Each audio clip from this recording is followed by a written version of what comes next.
지역의 이슈를 전문가와 함께 분석해보는 시간 헬로 이슈토크의 김세진입니다. 최근 5년간 교통사고가 가장 많이 발생한 전국 터널 현황에서 창원 안민터널이 2위에 이름을 올렸습니다. 다소 충격적인 결과에 지역민들의 불안감이 커지고 있는데요. 오늘 헬로 이슈토크에서는 사고 원인 분석과 함께 사고 예방을 위한 합리적인 방안 짚어보겠습니다. 전문가 두 분 소개합니다. 경남도 정책자문단위원 유진상 창원대 건축학부 교수, 도로교통공단 울산 경남지부 표승태 교수 나오셨습니다. 안녕하십니까? 네, 안녕하십니까? 네.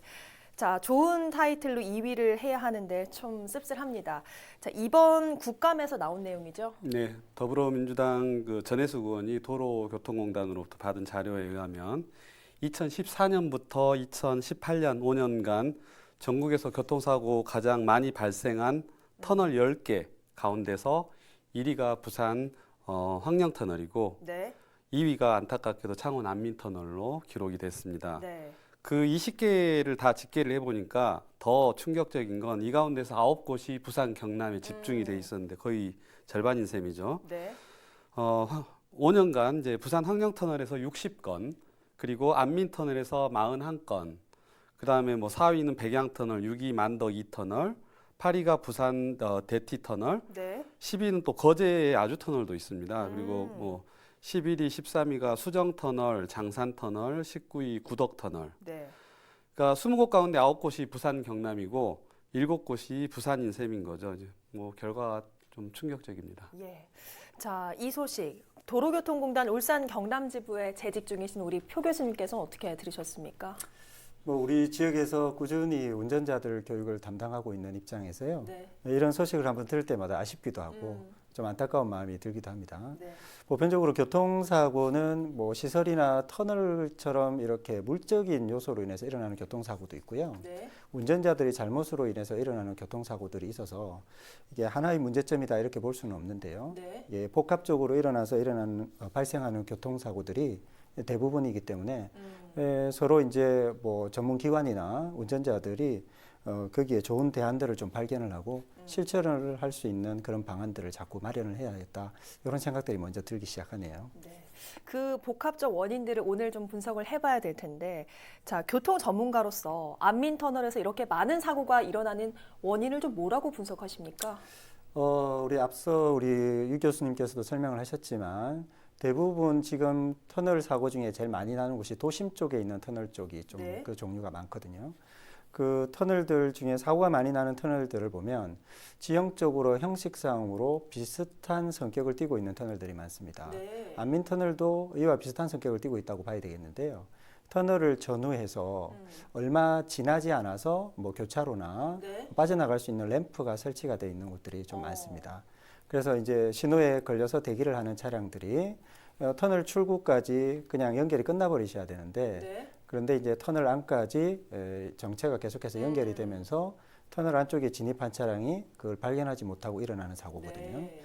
안민터널 같은 경우도 좀 상세하게 한번 살펴보면 성산구 쪽에서 입구를 통해 가지고 진해구 출구를 통과를 할 때 네. 빠른 속도로 들어오는 차들 입장에서는 차가 막혀 있을 것이라고 생각을 못하죠. 그런데 터널 출구에서 조금 지나자서 사무광장 교차로가 나타납니다. 네. 그 교차로는 대부분 좌회전 차량들이 주 통행이기 때문에요.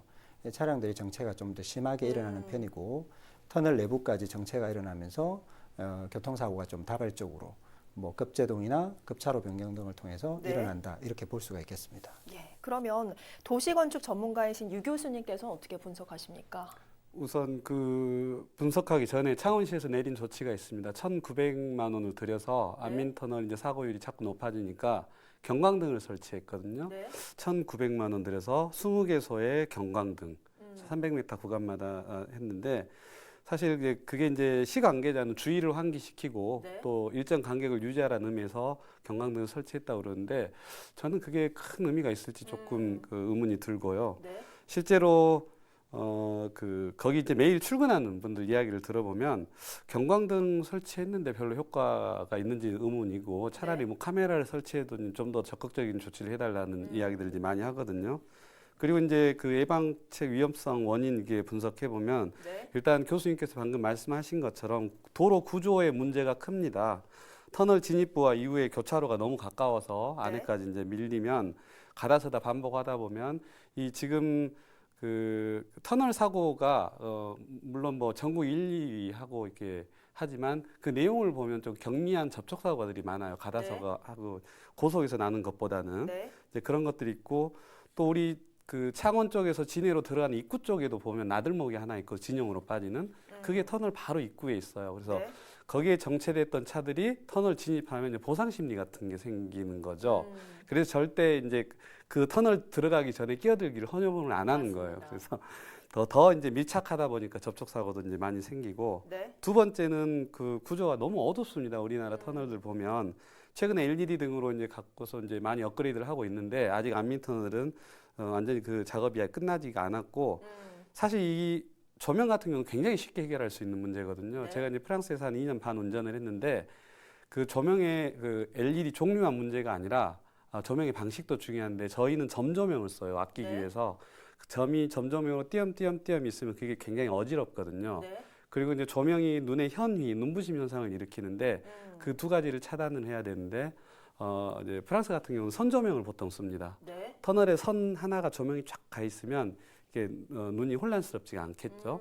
네, 그런 것들을 조금 연구해 볼 필요가 있고요. 마지막으로 세 번째는 자전거 도로 원래 갓길이 있었는데 거기다가 아시다시피 자전거 도로를 설치했잖아요. 네. 그래서 보폭이 너무 좁아서 사고 후에 안전 조치가 거의 힘들 뿐만 아니라 네. 심리적으로도 위축이 많이 됩니다. 네. 정말 이런 여러 위험 요소를 갖고 있는 데다가 안민터널의 경우에는 최근 교통량이 너무나 많이 증가했습니다. 이 부분도 사실 터널 사고 전국 2위란 이런 오명의 이름을 좀 했다고 보는데 어떻게 보십니까? 아무래도 통행량이 증가하게 되면 차량 정체가 발생하는 것은 뭐 기본적인 이치라고 볼 수가 있는데요. 네. 자, 그래서 섰다 갔다를 계속해서 반복하시다 보니까 앞차량과의 추돌 사고도 일어나고요.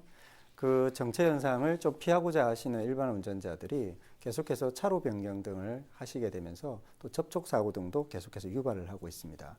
그래서 이런 이유로 교통사고가 증가를 하고 있는데 네. 안민 터널 같은 경우 2001년 12월에 완공이 될 당시에는 한 3만 9천 대 정도의 통행량을 예상을 하고 네. 이렇게 만들어진 터널이거든요. 그런데 몇 년 지나지 않아서 2010년 정도 됐을 때는 벌써 5만 3천 대를 넘어섰고요. 네. 그리고 2014년도에는 6만 한 2천 대 가까이 오. 이렇게 증가를 했습니다. 네. 그리고 최근에 2017년에는 7만 3천 대까지 이렇게 큰 폭으로 계속 예. 증가를 하고 있거든요. 그래서 지금 신규 아파트 입주도 지속적으로 앞으로 늘어날 예정이고 그리고 신항의 물동도 계속 늘어나고 있는 관계로 이런 추세들이 계속해서 이어질 것이기 때문에 아무래도 차량의 흐름이 많아지면 그리고 대형차들의 흐름이 많아지게 되면 네. 시야를 가리고 그리고 통행에 불편을 주면서 똑같은 유형의 급제동 사고, 급차로 변경 사고들이 계속해서 일어난다 이렇게 볼 수가 있죠. 네, 정말 전문가 두 분이 지적해 주신 여러 문제점들을 짚어봤는데 그러면 표 교수님, 그 비교적 좀 빠른 시일 내에 해결할 수 있는 방안들은 없겠습니까? 제일 뭐 확실한 방법은 시설을 확충하고 이렇게 하는 방법들인데 그렇게 하기에는 언제 될지 기약이 없죠. 그래서 최근에 좀 빨리 해결할 수 있는 방법들을 연구를 하려고 하면 네. 문제 해결을 한 다른 터널들을 한번 벤치마킹 해볼 필요가 있는데요. 네. 우리 창원에 있는 근처의 창원 터널 같은 경우에 진입하기 전부터 대형 스크린을 하나 볼 수 있을 수가 있습니다. 네. 네. 창원 터널 내에서 어떻게 차들이 이동하고 있는지를 CCTV 화면으로 그대로 보여주죠. 네. 그래서 시인성이 확보된 운전자들이 터널 내의 상황을 쉽게 파악하게 됩니다. 그래서 안민터널 앞에도 이런 시설이 하나 설치가 되면 좀 효과적인 방법으로 안전을 확보할 수 있을 것으로 보이고요. 네. 그리고 터널 입구에 가까이 가게 되면 터널 내에 지금 현재 통행하고 있는 차들이 얼마나 평균적인 속도를 내고 있는지를 네. 수치화시켜서 알려주는 방법이 있습니다. 네. 그렇게 되면 지금 현재 터널 안이 막히고 있구나 혹은 정체 현상이 없구나 하는 것을 가지고 주체적으로 운전자들이 판단할 수 있도록 해주는 그런 능력을 취할 수가 있거든요. 네. 그래서 이런 것들은 그렇게 오랜 시간이 걸리지 않아도 쉽게 파악할 수 있는 문제라 단기적 현황으로 보면 될 것 같고요. 네. 이거보다 더 쉽게 운전자들이 또 해결할 수 있는 방법들이 있습니다. 네. 그래서 이 물적인 문제를 그냥 보고만 있을 수는 없죠. 그래서 운전자들이 터널에 진입할 때 일단 속도를 줄이는 기본적인 운전 습관과 더불어서 네. 뭐 선글라스나 뭐 짙은 선팅을 한 차량 자체로 터널에 진입하는 경우를 이제 막아야 된다라는 생각을 가지고요. 네. 조금씩 운전자들이 그런 것들을 피할 수 있는 운전들을 하시면서 자기가 볼 수 있는 기본적 권한을 확보하고 안전에 관한 운전을 할 수 있으면 단기적으로는 가장 빠른 해결법이 될 수 있다. 이렇게 볼 수가 있겠습니다. 네, 정말 이번에 전국 사고 2위라는 그런 오명을 좀 쓴 만큼 단기적 조치가 빠르게 좀 시행이 돼야 할 텐데 그러면은 장기적으로는 어떤 것들을 좀 수정 보완해야 될까요? 뭐 장기적으로 본다면 아무래도 소통에 문제가 있어서 사고를 발생시키는 유발 요인이 된다고 말씀을 드렸거든요. 네. 그래서 이제 조금 더 소통을 원활하게 하기 위해서는 기존에 있는 도로 시설 자체를 변경할 수가 없기 때문에 기존 시설 내에서 조금 시스템을 개선하는 방법을 선택을 해야 됩니다. 네. 그래서 좀 고도화된 ITS, 우리 지능형 교통 시스템이라고 하는데요. 네. 이것을 도입을 해서 실시간적으로 차량의 통행량을 조사를 하고 어느 쪽으로 차량의 신호를 어떻게 줘야 될지를 인공지능을 이용해서 이렇게 할 수 있는 방법들을 좀 장기적으로 연구를 해서 한다면 네. 뭐 대폭적인 개선이 일어나기는 좀 어려울 수 있을지 몰라도 시설의 이렇게 교환이나 새로운 건설 없이 지금보다도 훨씬 나은 소통이 이루어질 수 있기 때문에 네. 그런 쪽으로 조금 더 신경을 많이 쓰는 정책을 펼쳐야 될 것 같고요. 네. 다소 뭐 좀 힘들 수도 있습니다만 3호 광장 교차로 쪽으로 몰리는 차들을 좀 분산할 수 있도록 네. 우회도로 확보나 혹은 입체 교차로 건설 등에 대해서도 조금씩 고려를 해봐야 될 시점입니다. 그리고 마지막으로 한 가지만 더 말을 한다면 네. 그 빠른 속도로 달려오던 차량들이 이 터널 안에서 갑자기 급정거를 해서 일어나는 사고 유형들도 많거든요. 네. 그래서 우리 성산구 쪽이 입구인 쪽을 본다면 훨씬 이전부터 3호 광장 교차로까지 지금 창원 터널처럼 속도를 구간적으로 단속할 수 있는 시스템이 하나 보완이 되면 아주 원천적으로 과속하는 차량들을 좀 막아낼 수 있는 방법을 한번 생각해 볼 수 있다. 이렇게 보여집니다. 네. 자, 여러 가지 방법들을 말씀해 주셨는데 앞서 말씀하시길 안민터널 완공 당시 예상 이용량이 3만 9천 대였는데 지금은 2배를 넘어섰다라는 지적해 주셨거든요. 그래서 지금 제2 안민터널 개통이 더 절실한 상황인 것 같은데 현재 공사가 어디까지 진행이 좀 됐습니까? 그렇죠. 이제 가장 근본적 해결책은 제2 안민터널 개통이 되겠죠. 지금 창원시와 성산구 진해구를 잇는 이 제2 안민터널 개통이 이제 조기 개통이 점점 가시화되고 있는데요. 이 9일 날 터널 구간이 1.96km가 뚫렸습니다. 그러니까 더 온전하게 다 통과됐다는 게 아니라 네. 일단 이제 공기가 소통할 수 있는 상황이 이제 기본 여건이 됐고 이 터널 길이가 터널은 1.96km인데 전체 도로 길이는 3.8km거든요. 그리고 이제 폭 20m짜리 4차선 도로인데 지금 현재 출퇴근 시간대 안민터널 빠져나가는데 20-30분 걸리는데 이게 이제 뭐 3분의 1 정도로 단축될 거라고 예상을 하고 있고요. 안민터널 같은 경우에는 지금 국가 산단하고 신안 간의 산업 물동량 때문에 네. 지금 그렇지 않아도 지역 경기가 힘든데 더구나 더 조기 개통이 절실한 상황인데다가 이제 사고율까지 높아졌잖아요. 네. 조기 개통을 창원시장도 굉장히 예를 들이고 있고요. 맞습니다. 이 터널 공사가 얼마나 빨리 되는지를 파악하려면 재원이 어떻게 투자되는지를 좀 봐야 되는데 네. 부산지방국토관리청이 지금 시행을 하고 있습니다. 이 중에서 총 공사비 1,650억 원 중에 1,250억 원은 국비, 나머지 400억 원 정도는 창원시가 하고 있는데 그게 다 보상비로 쓰고 있는데 다행히 바로 얼마 전에 보상률이 9월 달에 97%. 네. 그 나머지 3%가 아직 보상이 안 됐는데 승낙을 받았습니다. 네. 그래서 이제 남은 기간 동안 수목 볼목하고 문화재 조사를 빨리 이제 수행을 하면 나머지 공사를 이제 시작할 수가 있고 전체 공정률은 9월 현재 35% 정도 돼 있는 상태입니다. 예. 자, 어쨌든 교통량 분산으로 사고를 줄이는 방안도 좀 고민을 해봤습니다.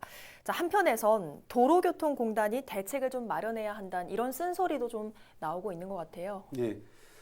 지금 뭐 2014년도부터 해서 45% 정도 지금 사고율이 급증한 거니까 네. 어찌됐든 제가 볼 때는 도로공단에서 이게 책임질 일은 아니지만 뭔가 아무튼 더 적극적인 자세를 취해야 되는 건 맞아요. 네. 그 내용 중에 하나가 지금 그 국감 기간 중에 해당 기간 중에 5년 해당 기간 중에 도로교통공단이 원인 분석과 대응책에 나섰던 것이 국민권익위원회하고 경찰청 유관기관 합동 점검한 게 한 번밖에 없었다. 네. 그런 부분이 좀 나왔고요. 그 다음에 이제 구조적 취약성들에 비해서 특정 장소에서 비슷한 유형의 계속 사고가 나면 그 부분을 좀 특별 관리 감독을 해야 되는데 과연 적극적으로 했느냐 거기에 네. 대한 또 질의가 나왔고요. 네. 선제적 대응 이제 부족하다는 거죠.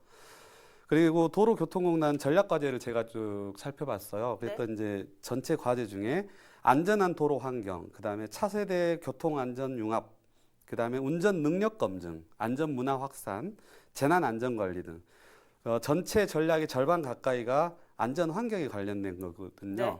그래서 이제 사실 도로교통공단이 조금 열심히 하면 미미한 차이는 있겠지만 제가 볼 때는 근본적으로 도로교통공단은 이미 다 구축된 도로를 관리하는 차원, 그다음에 소프트웨어를 제공하고 어린이들 교육시켜주고 이런 기능들이 많기 때문에 교통공단에서도 노력을 해야 되겠지만 좀 전에 이야기한 것처럼 도로의 구조적 취약함 이런 것들은 결국 국토부와 도로공사 네. 이런 것과 우리 그 도로교통공단이 구조 설계부터 처음에 한꺼번에 같이 협업하는 이런 부서 간 칸막이 없애는 게 좀 중요할 것 같아요. 예. 어쨌든 전반적으로 도로교통공단이 좀 적극적 자세를 취했으면 좋겠다라는 이야기가 나오고 있지만 이렇게 뭐 관리 감독하는 권한이 도로교통공단에는 좀 없다면서요? 그렇죠. 도로교통공단은 우리 준정부 기관인 공공기관인데요.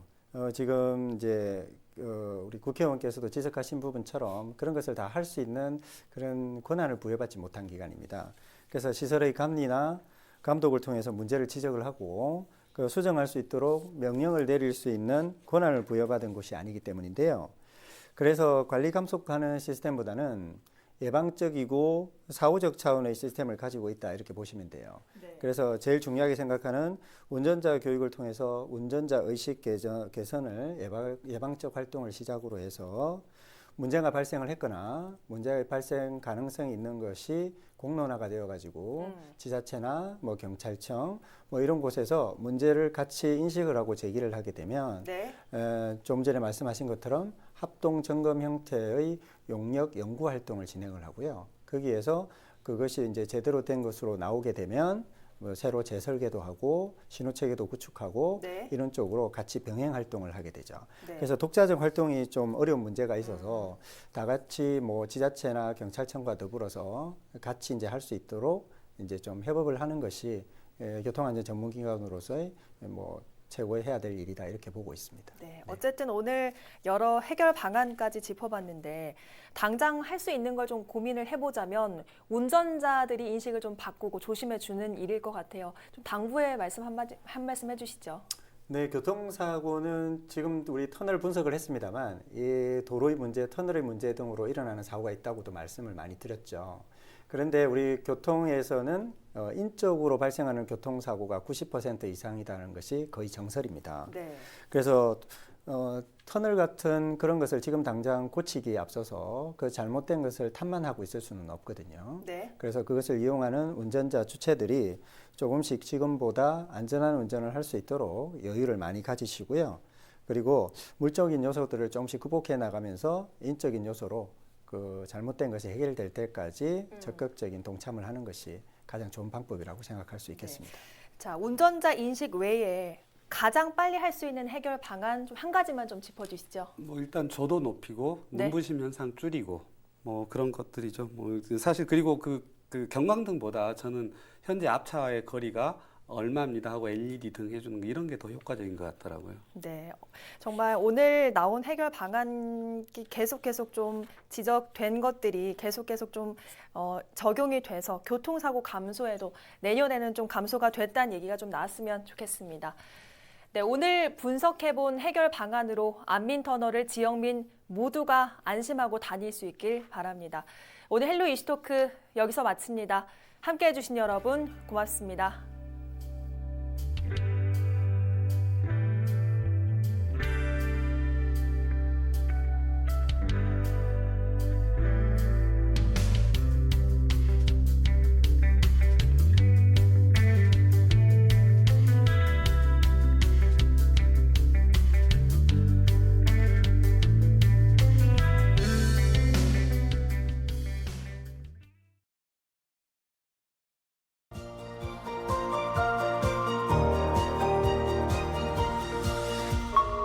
CJ 헬로